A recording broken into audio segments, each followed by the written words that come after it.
వినాయకుని జననం గురించి తెలుసుకుందాం. కైలాసంలో పార్వతీదేవి శివుని రాక గురించి విని చాలా సంతోషించి తలస్నానం చేయుటకై నలుగు పెట్టుకుంటూ ఆ నలుగుతో ఒక బాలుని రూపాన్ని తయారు చేసి ఆ బొమ్మకు ప్రాణం పోసి ద్వారం వద్ద కాపలాగా ఉంచి ఎవరినీ రావనివ్వద్దని చెప్పింది. ఆ బాలుడు సాక్షాత్తు పరమశివుణ్ణే ఎదుర్కొని తల్లి అనతి నెరవేర్చాడు. ఆ ధిక్కారానికి కోపం వచ్చిన పరమశివుడు శిరేచ్ఛదంగా మించి లోపలికి వెళ్ళాడు. అప్పటికే పార్వతీదేవి స్నానం ముగించి చక్కగా అలంకరించుకుని పతిదేవుని రాకకై ఎదురు చూస్తుంది. శివునికి ఎదురెళ్ళి ప్రియ సంభాషణలు చేస్తుండగా ద్వారం దగ్గరున్న బాలుని విషయం వచ్చింది. శివుడు చేసిన పని విని ఎంతో దుఃఖించగా శివుడు కూడా చింతించి గజాసురుని శిరస్సును అతికించి ఆ బాలుణ్ణి బతికించాడు. అందువల్ల గజాననుడుగా పేరు పొందాడు. వాహనం ఎలుక. గజాననుడు తల్లిదండ్రులను భక్తి శ్రద్ధలతో కొలిచేవాడు. కొన్నాళ్లకు పార్వతీ పరమేశ్వరులకు కుమారస్వామి పుట్టాడు. అతని వాహనం నెమలి. అతను మహాబలశాలి. అంతకమణి గురించి తెలుసుకుంది. ద్వాపర యుగంలో ద్వారకాలోనున్న కృష్ణుడి దగ్గరకు నారదుడు వచ్చి ఆ కబురు ఈ కబురు చెప్పి చంద్రుని మీద శాపం విషయం కూడా చెప్పాడు. ఆ శాపం పొందిన వినాయక చవితి ఈరోజే కాబట్టి నేను తొందరగా వెళ్ళాలి అనేసి స్వర్గానికి వెళ్ళిపోయాడు. కృష్ణుడు కూడా ప్రజలందరికీ చంద్రుని చూడవద్దని చాటింపు వేశాడు. కృష్ణునికి పాలంటే ప్రీతి కదా, తానే స్వయంగా పాలు పితుక్కుందామని ఆకాశం కేసి చూడకుండా ఆవు దగ్గరికి వెళ్ళి పాలు పితుకుతుంటే పాలల్లో చంద్రబింబం కనిపించింది. హతవిధి, నేనేమి నీలాప నిందలు పడాలో కదా అనుకున్నాడు. కొన్నాళ్లకు సత్రజిత్తు శ్రీకృష్ణుడి దగ్గరికి వచ్చాడు. అతని దగ్గర శమంతకమణి ఉంది. అది సూర్యవరం వల్ల పొందాడు. శ్రీకృష్ణుడు అది చూసి ముచ్చటపడి తనకిమ్మని అడిగాడు. అది రోజుకు 8 బారులు బంగారాన్ని ఇస్తుంది. అలాంటిది ఏ మూర్ఖుడు కూడా వదులుకోడు అన్నాడు సత్రజిత్తు. దాంతో శ్రీకృష్ణుడు ఊరుకున్నాడు.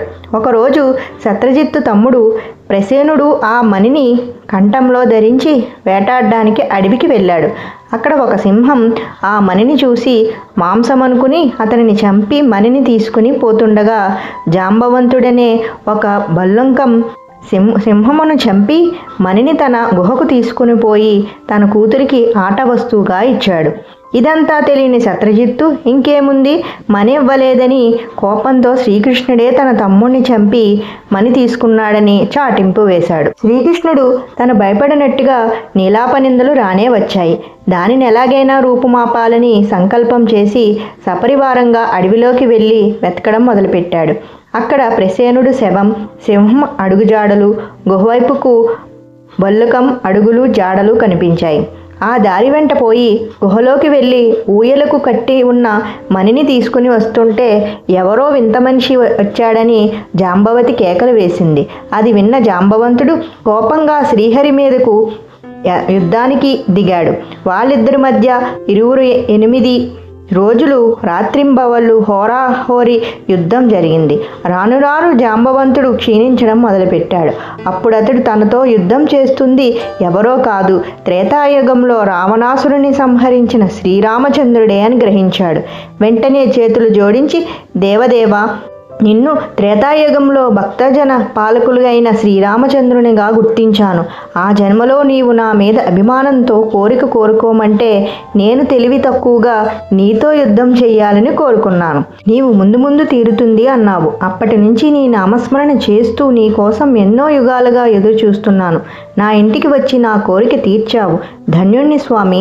నాలో శక్తి క్షీణిస్తుంది. నా అపచారం మన్నించి నన్ను కాపాడు. నీవే తప్ప పరబ్రహ్మనుని అని హరిహరి విధాలా ప్రార్థించాడు. శ్రీకృష్ణుడి దయతో జాంబవంతుడి శరీరమంతా తన చేత్తో నిమిరి, జాంబవంత, శమంతకమణిని అపహరించినావని నింద వచ్చింది. దాన్ని రూపు మార్పడానికి వచ్చాను. నువ్వు నా మణినిస్తే నేను వెళ్ళిపోతాను అన్నాడు. జాంబవంతుడు సంతోషంగా మణిని తన కూతురు జాంబవతిని కూడా కానుకగా ఇచ్చాడు. తనతో వచ్చిన తన బంధుమిత్ర సైన్యంతో శమంతకమణితో జాంబవతితో సత్రజిత్తు దగ్గరికి వెళ్ళి అందరి సమక్షంలో జరిగింది వివరించాడు. సత్రజిత్తు పశ్చాత్తాపం చెంది లేనిపోని నిందలు వేసినందుకు క్షమాపణ కోరాడు.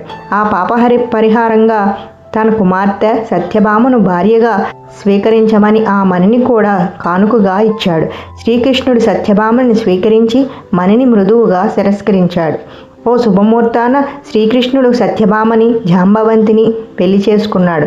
దానికి వచ్చిన దేవాది దేవతలు ఋషులు శ్రీకృష్ణునితో, స్వామి మీరు సమర్థులు కనుక నీలాపనిందులు తొలగించుకున్నారు. శ్రీహరి వారి యందు దయదలిచి భాద్రపద శుద్ధ చవితి రోజు ప్రమాదసాన చంద్రదర్శనం అయినా ఆ రోజు పొద్దున్న గణపతిని యథావిధిగా పూజించి స్యమంతకమణి కథను విని పూజా అక్షంతలు తల మీద వేసుకుంటే ఎటువంటి అపనిందలు పొందరుగాక అని అనాతీయంగా దేవతలు మునులు సంతోషించారు. కాబట్టి మనులారా, అప్పటి నుంచి ప్రతి సంవత్సరం భాద్రపద శుద్ధ చతుర్థి రోజు దేవతలు మహర్షులు మనుషులు అందరూ తమ తమ శక్తి కొలది గణపతిని పూజించి తమ కోర్కెలను నెరవేర్చుకుంటూ సుఖంగా ఉన్నారు అని సూతమని సౌనికాది మునులతో చెప్పారు.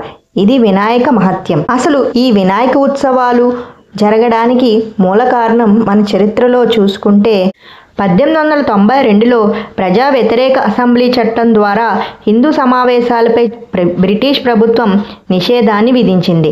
భారతీయ స్వాతంత్ర సమరయోధుడు లోకమాన్య తిలక్ బ్రిటిష్ వారిపై భారత స్వాతంత్ర్యోద్యమం మద్దతుగా ప్రజలందరిలో జాతీయ స్ఫూర్తి రగిలించే ఏ చిన్న అవకాశాన్ని వదిలిపెట్టలేదు.